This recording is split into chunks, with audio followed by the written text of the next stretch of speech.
Est-ce que c'est possible d'avoir confiance en soi quand on en a toujours manqué? Je vais vous donner la méthode que j'ai utilisée personnellement pour avoir confiance en moi et je reviens de très très loin. Donc je pense vraiment que si ça a fonctionné pour moi, ça peut fonctionner pour vous. Avant ça, j'aimerais juste qu'on réfléchisse à ce que ça signifie en fait, avoir confiance en soi.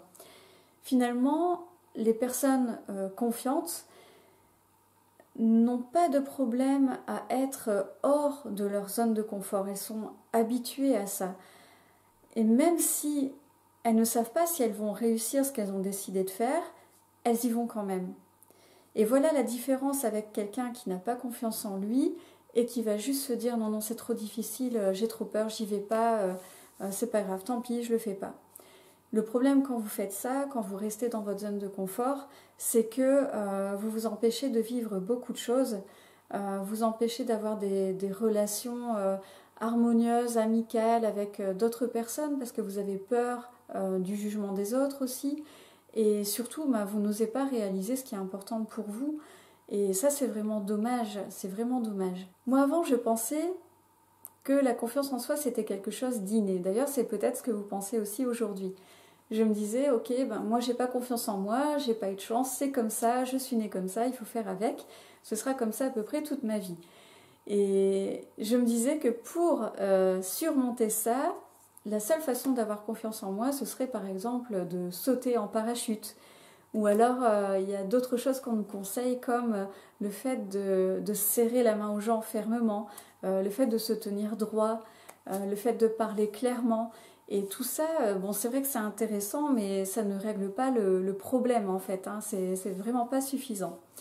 Donc aujourd'hui, j'ai envie de vous expliquer déjà à quel point je n'avais pas confiance en moi pour que vous réalisiez un petit peu le chemin parcouru. Je me souviens quand j'avais 6 ans, en fait, c'était le moment d'entrer en CP, le jour de la rentrée. Donc j'étais avec ma maman sur le chemin de l'école et là je commence à lui dire en pleurant « Je ne saurais jamais apprendre à lire et à écrire ». Donc vous voyez, ça remonte à très loin. Je trouve ça tellement triste d'ailleurs de penser comme ça quand on a 6 ans, mais bon, c'était le cas. Et finalement, à l'école, j'ai réussi à faire tout ce qu'on me demandait, il n'y a pas de souci, mais le problème c'est que donc j'avais vraiment ce trait de caractère qui ne me quittait pas.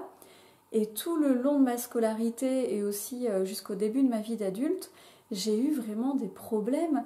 À chaque fois que je voulais accomplir quelque chose, je me disais que d'office, je n'allais pas y arriver. Et ce qui se passe quand vous vous dites ça, c'est que vous faites tout pour ne pas y arriver en fait. Et donc vous renforcez cette idée que vous n'y arrivez pas parce que vous n'avez pas confiance en vous.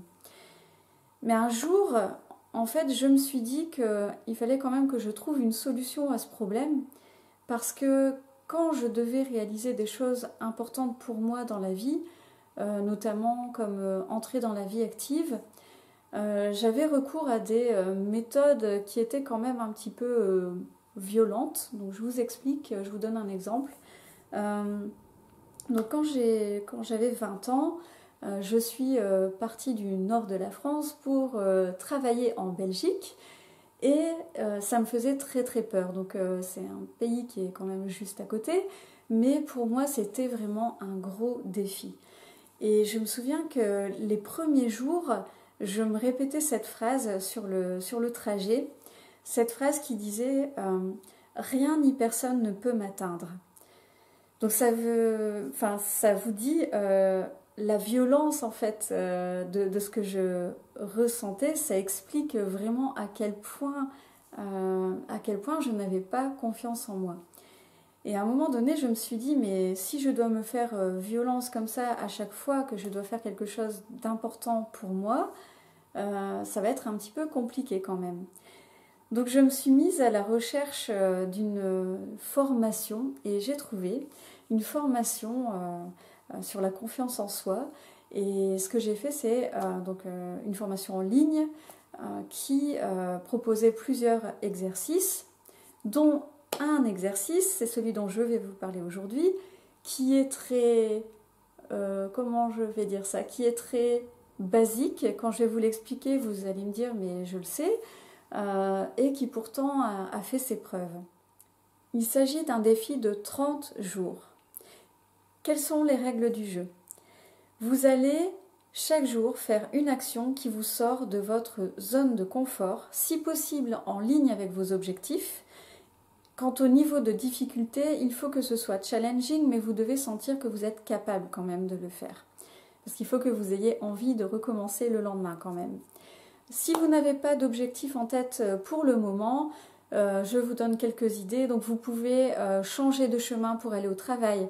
Vous pouvez essayer un nouveau resto. Si vous n'avez pas l'habitude d'inviter des amis à la maison, vous pouvez inviter 1 ou 2 personnes. Bref, vous vous connaissez mieux que moi. Je vous fais confiance pour trouver des actions qui vous sortent de votre zone de confort. L'important, c'est vraiment de le faire chaque jour et de les noter. Donc prenez un carnet, mettez la date à chaque fois avec l'action que vous avez entreprise. Ce qui est bien avec le carnet, c'est que vous allez voir le chemin parcouru. Ça va aussi vous rendre fier de vous et vous allez voir que le niveau de difficulté en fait va augmenter progressivement, naturellement. Moi, je trouve que c'est un exercice vraiment très utile. Je vous en parle parce que ça a fonctionné pour moi. Après, ce qui va se passer, c'est que vous allez aimer sortir de votre zone de confort et vous n'aurez plus besoin de noter ce que vous faites dans un carnet parce que ce sera devenu naturel. Et j'estime que c'est important d'aimer l'inconfort parce que la vie est inconfortable. Vous allez forcément vous retrouver face à des situations inconfortables. Donc, autant apprivoiser l'inconfort, vous y habituer dès maintenant. Vous allez en même temps devenir confiant et ça va vous apporter vraiment tellement de choses. Vous allez, surtout si vous travaillez sur vos objectifs, vous allez voir que vous avancez beaucoup plus vite. Donc, c'est vraiment un exercice à faire. Je vous le recommande vraiment, même si vous êtes sceptique. Faites-le, essayez de ne pas vous poser de questions, faites-le pendant 30 jours. Donnez-moi vos commentaires d'ailleurs, parce que ça m'intéresse vraiment de voir ce que vous allez expérimenter en fait de votre côté. J'aimerais bien avoir un retour de votre part. Et ce que je voulais dire aussi, c'est que en fait, au début, moi je pensais qu'il fallait d'abord avoir confiance en soi pour prendre des actions. Mais en réalité, c'est le fait de prendre des actions qui donnent en récompense la confiance en soi.